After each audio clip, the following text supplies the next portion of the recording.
Hello, it's Classy here, back with another Tribes video, and today I'm bringing you the 5-star Obito showcase. So shout out to Obitos from Server 16, my alliance mate, who has provided all the clips in the unit. So first things first, I really like this artwork.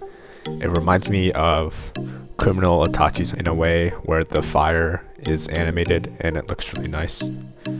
And as well, I think the way they drew this Obito is really nice as well. And it shows a lot of details like his Sharingan. So power wise, we have 58k, tier 16, and full limit break. LB1 is always giving the critical rate and the speed up, as well as some stats, and then LB2 will allow him to increase chakra and attack at the start of any turn, so this includes when he's not in the rotation after an ally has been defeated. So this allows him to become sort of the revenge unit. So by being a revenge unit with his LB2, he can carry more as he survives, making him really good for PvP. And for his first skill, which is his jutsu, he deals 100% plus 260% damage to one enemy, which is power creep obviously, with a 50% chance to burn and deal 12,000 damage over time, which is each turn for 4 turns. And remember that burn can't kill, but it bypasses all defense, so it does true damage. He also deals 27% extra damage when his HP is above 50%. So you want to keep him alive obviously for carry purposes. He'll also lower the target's damage increase rate by 27% and the target's damage reduction rate by 38%, and these are actually really huge debuffs. You might not notice if you didn't check the numbers, but these debuffs are quite significant if he ends up not killing the enemy. And the only thing I would have to say is that a lot of the times he will end up killing the enemy, but if he doesn't, then he gives some really heavy debuffs, which is useful. Right, for his second skill, he'll deal regular 100% plus 29%. And he'll boost his own attack by 9% for the rest of the battle, as well as his own critical rate by 10% for the rest of the battle. So this is actually a really good second skill. On turns where he's not able to jutsu, he'll be able to set himself up to deal massive damage by using his second skill. So it's kind of similar to Deidara Sublime's in a way, where his second skill powers him up before he uses his jutsu. Okay, so here's the fourth skill with limit break. So he'll boost all active allies' attack by 20% if he's active at the start of the turn. That is the regular fourth skill without limit break. That's basically it. It sounds simple, but it's actually really useful. Like 20% bonus attack is not a joke at all. And if you notice, this is actually very similar to Minato's fourth skill, if not exact, but the numbers might not be the same. And we already went over the limit break, but that's when he boosts his own attack by 10% and boosts chakra by 3,000 at the start of any turn after one of his allies has been defeated. Gear is maxed out, scrolls are maxed out, vitality maxed out as well. And similar to the Minato video, I mentioned that for nukers like him and Minato, having initial chakra is pretty important because it allows them to jutsu as soon as possible, and that's when they really shine because they deal so much damage, especially with power creep. So, you know, giving them both initial chakra was the right move. It makes both of them really good. But Obito, you know, he's going to be hitting really hard, and he even has a revenge unit kit with his LB2, which Minato doesn't. So in a way, he might actually be better, especially as an A unit. He'll be able to nuke even harder.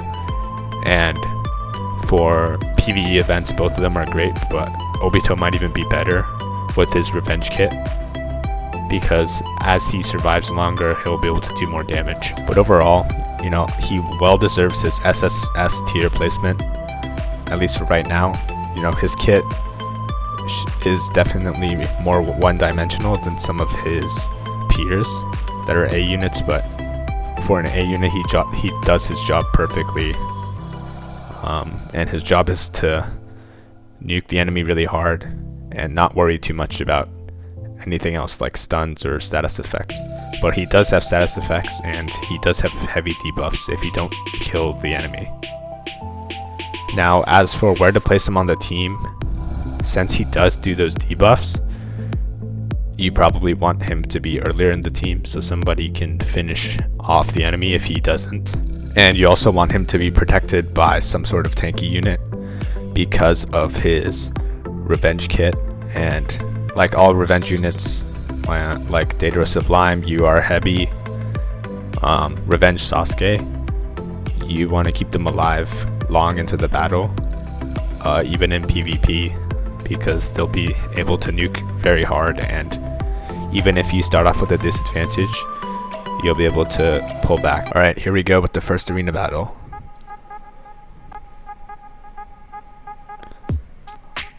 Alright, here's the 4th scale popping up, the courage to save his friends. The LB2 version isn't going to pop up yet because nobody died. And here's the attack up. The thing is, Mama Sakura is giving attack up to everybody, so that's what these are, but Obito is the one giving extra attack up to the 3 allies in a cell, since buff stack. And you'll notice that the positioning is correct here, because you want Obito to go before you are heavy, because you are heavy stuns, but also because Obito will debuff.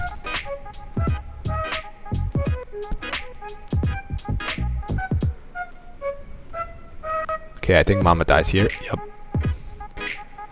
So she gets picked off, but this will allow Obito's limit broken skill to activate.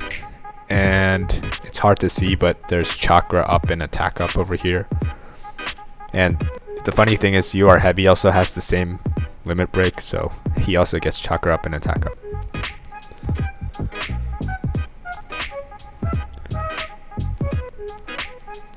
And obviously Sai's giving chakra, you know.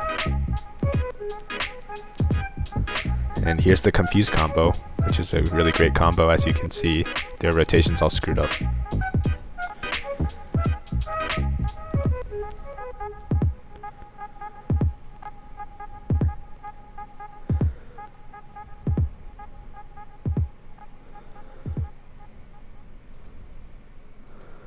Alright, here's the 4th skill again, and this time it includes the limit break because we have an ally that's dead. Yep, there's a chakra up for both of these guys, the revenge units. Let's see how much damage Obito can do. I expect this to be very high, especially because he's been boosting his attack for a few turns now. Oh, here's what I want to say. This is really great art, but the way he is positioned and the way the fire goes out, it looks like an AoE, just saying, and it's not. Alright, so we didn't get lucky with a crit here, but 200k damage on type down is not bad at all. And the damage increase rate was decreased for Sage Mode Jiraiya, and the damage reduction rate is also going to be decreased shortly. Yep, there you go. And obviously your heavy is going to do a ton of damage. Oh, about the same with a crit. So as you can tell from that comparison, your heavy and Obito were pretty similar, and their results are pretty similar in the amount of damage they output. So yeah, I mean, worst case Obito is at your heavy's level, but he doesn't have the stun, but he does do more damage in theory. I'm not going to show Obito's 4th skill triggering all the time because it's just going to trigger every turn, so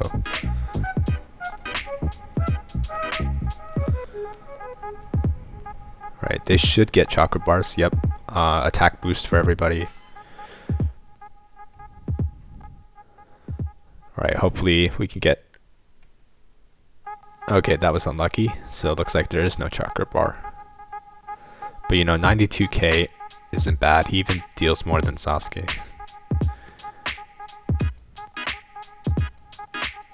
Okay, well that's the end of this battle. We'll just head to the next one. Alright, so here we go. Obito's fourth skill gives attack to these three.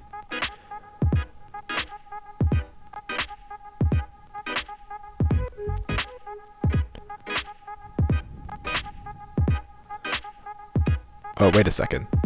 That's a perfect time to show his second skill. The one where he increases his... Wait for it. His attack and his critical rate. Yep, so... And he deals a lot of damage, actually. Just with his second skill alone.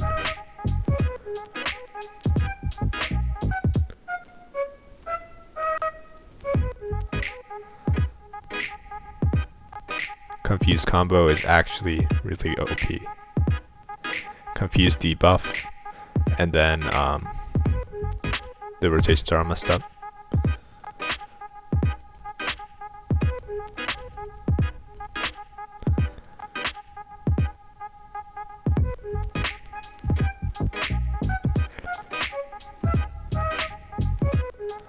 Okay, I don't think anybody died on this team yet, so his limit broken part will not trigger. Neither will Heavy's, but he'll boost attack again with his fourth skill.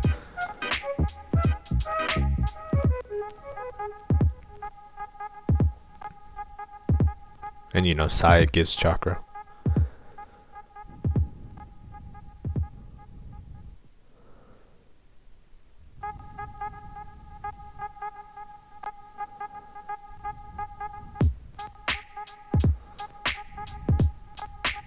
Okay, there we go. That is a crit that I was looking for. So I believe it's going to be 580k crit type damage down, which is really insane. And you'll notice that Obito didn't actually trigger his limit broken fourth skill at all this battle because nobody died yet on his team. So this crit is coming straight from his second skill, and that's what I was mentioning, right? The second skill sets him up really nicely to deal this kind of damage. 580k crit. And I mean, we'll see if Heavy can follow it up on a type damage up. Yeah, he couldn't even follow that up. So yeah, if that doesn't prove Obito's usefulness as a nuker, I don't know what will. So yeah, hope you guys learned something. Just remember to keep Obito protected. Try to get SLB2. Put him in the front if possible. Hope you guys enjoyed the video, and look out for my podcast tonight with Painblade and Nurit.